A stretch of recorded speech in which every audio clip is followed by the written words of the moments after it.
Hello, Professor. Our project title is Smart Traffic Control System, and a short project summary is that you're planning to build an object detection model which is able to detect vehicles in a particular image or a video, and based on the count or the volume of the vehicles at a particular intersection, it has to be able to give out an automatic or like a effective timer for the vehicles to cross the intersection. So that's the basic idea of it. And before we move to this week's status update, I'll just walk you over through like what has happened until the previous week. So we've installed the necessary imports and like imported the libraries which are required for our project. And we have defined the hyperparameters required for our project and also got the class mappings from the dataset and defined it over here. Also, we have a dataset already uploaded to Google Drive and we're directly mounting it here so that it's easily accessible every time.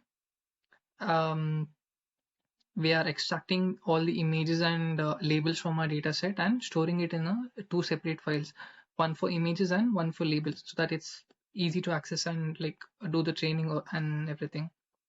And as we can see here, we have got the correct count, like the number of files in the dataset. We are able to like extract everything and load it to the file. So before we go to like the current week status update, like one person from our team is currently not available. She's already sent an email to you, like she's in India now, like today is her Mehendi and Sangeet, so she'll not be available, and she's already sent a video recording, so I'll just play that for a few minutes. Hi, my name is Pooja Revadia. So previously we saw that we loaded some images and annotations, and we were able to see 4058 images and corresponding labels as well. So after that, what we needed to do is, it doesn't get anything, it will return none.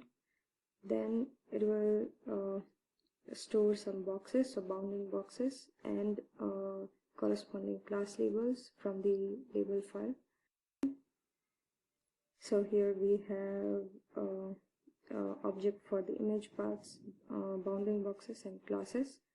And this is the iteration that we were required to convert these objects into TensorFlow. After this, we can actually start to train the model in the TensorFlow, and according to that, we can do object identification. Yeah. So now Arpita will explain the remaining part. Yeah. Over to Arpita. Hi, Professor. I'm Arpita. So for this week, we have made use of a function known as parse annotation.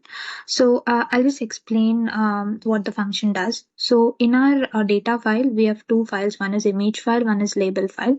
So for each image file, this function tracks back to the label file and picks up the particular annotation related to the particular image selected. Okay, so when it goes to the label file, it extracts three information. One is the bounding boxes information, one is the image path, and one more is the classes. So after it extracts all the three information, we are just printing it out into three separate lists, that is image paths, B box, that is bounding boxes, and classes. So we are also making use of some error handling cases.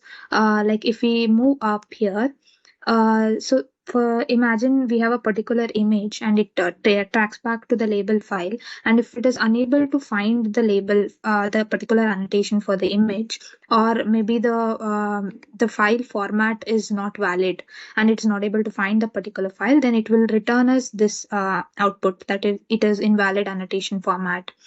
So these are the error handling cases that we have used here, and the x minimum, y minimum, which you see here, is the dimensions of the bounding boxes.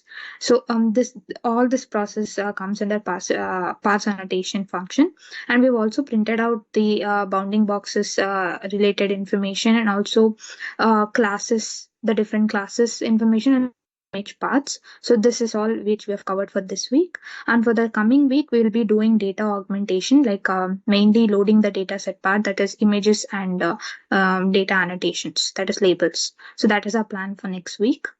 Yeah, thank you. Thank you.